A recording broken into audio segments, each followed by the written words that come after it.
The night was suffocating, thick with the stench of sweat and despair in the cramped factory. 9-year-old Lila's small hands trembled as she stitched leather under a flickering bulb. Her mother, Mara, hunched beside her, both trapped in the claws of a ruthless child labor gang. Their eyes, dulled by exhaustion, held a flicker of hope they dared not speak aloud. Then, a crash shattered the silence. A man, broad-shouldered and fearless, kicked down the door, his silhouette a beacon in the darkness. His name was Elias, a former detective turned vigilante, and he was there to tear their world apart. Elias had been tracking the gang for months, driven by a promise he made to himself after losing his own daughter to a similar fate years ago. Her memory haunted him, a wound that never healed, pushing him to dismantle the networks that preyed on the vulnerable. Lila and Mara were just two of dozens trapped in this hidden sweatshop, forced to work endless hours for pennies, their lives controlled by threats and violence. Elias moved swiftly, his voice calm but commanding as he ordered the workers to stay low. The gang's enforcers lunged at him, but Elias was a force of nature, fists flying, calculated and precise. He incapacitated them one by one. Lila watched, wide-eyed, clutching her mother's hand, as this stranger fought for their freedom. The escape was chaotic. Elias led Lila, Mara, and a handful of others through a maze of alleys, dodging the gang scouts who were already mobilizing.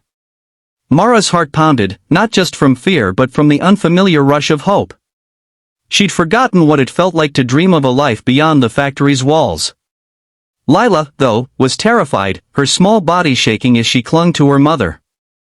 Elias knelt before her, his rough voice softening. "You're safe now, kid. I promise."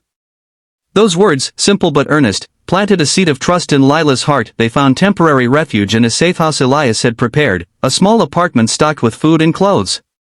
But safety was fleeting. The gang, led by a brutal man named Victor, wasn't about to let their property slip away. Victor's operation was a web of corruption, with ties to local officials who turned a blind eye for a cut of the profits.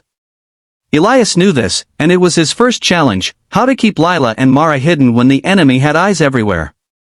He reached out to an old friend, Clara, a journalist with a knack for exposing corruption. Clara agreed to help, but only if Elias could provide hard evidence of the gang's operations, photos, documents, anything to blow the story wide open. The next challenge was Lila's trauma. Though free from the factory, her mind was still caged. Nightmares woke her screaming, visions of Victor's men dragging her back. Mara, too, struggled, guilt gnawing at her for failing to protect her daughter.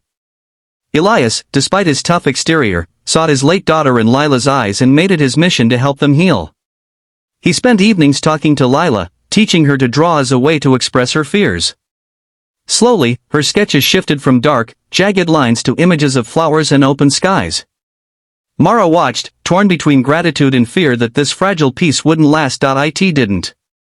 Victor's men tracked them to the safe house after a corrupt cop tipped him off. The attack came at dawn, tires screeching outside as armed thugs stormed the building. Elias was ready, having rigged the apartment with alarms. He ushered Lila and Mara into a hidden crawlspace, then faced the intruders alone. The fight was brutal. Elias took a knife to the shoulder but kept going, driven by a promise to protect them. Clara, who'd been meeting with Elias, arrived just in time, recording the chaos on her phone.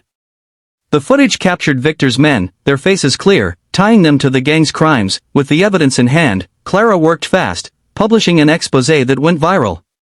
The public outcry was immediate. Protests erupted outside the local police station, demanding action. But Victor wasn't done. He kidnapped Mara during a grocery run, leaving a note for Elias: "Surrender, or she dies." Lila was inconsolable, blaming herself for their brief moment of carelessness. Elias, bandaged but unyielding, refused to let despair win. He rallied Clara and a small network of trusted allies, including a reformed gang member who knew Victor's hideout. The rescue was a high-stakes gamble. Elias infiltrated the gang's warehouse, a fortress of crates and armed guards. He moved like a shadow, disabling cameras and picking off sentries. When he found Mara, bound and bruised, his heart clenched. She looked so much like his daughter in her final moments. He freed her, but Victor was waiting, gun in hand. The confrontation was tense, words cutting deeper than blades.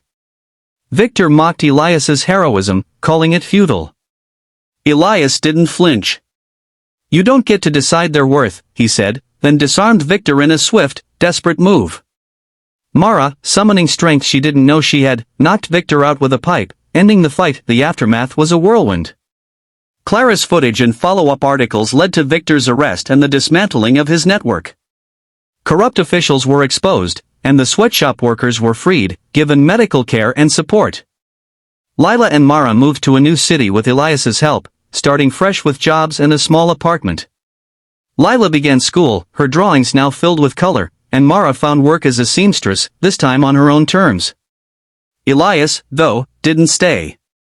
His fight wasn't over. Other children were still out there, trapped. He left with a quiet goodbye, promising Lila he'd visit. What shocked everyone wasn't just the rescue or the takedown of a criminal empire. It was the ripple effect. Lila's story, shared through Clara's reporting, inspired thousands. Communities rallied, forming networks to combat child labor. Donations poured in for survivors, and laws tightened. Lila, now 10, spoke at a local event, her voice small but steady, saying, "No one should be afraid to be free." Her words, echoed across social media, became a rallying cry. Elias's sacrifice, Lila's courage, and Mara's resilience showed the world that one person's fight can spark a movement.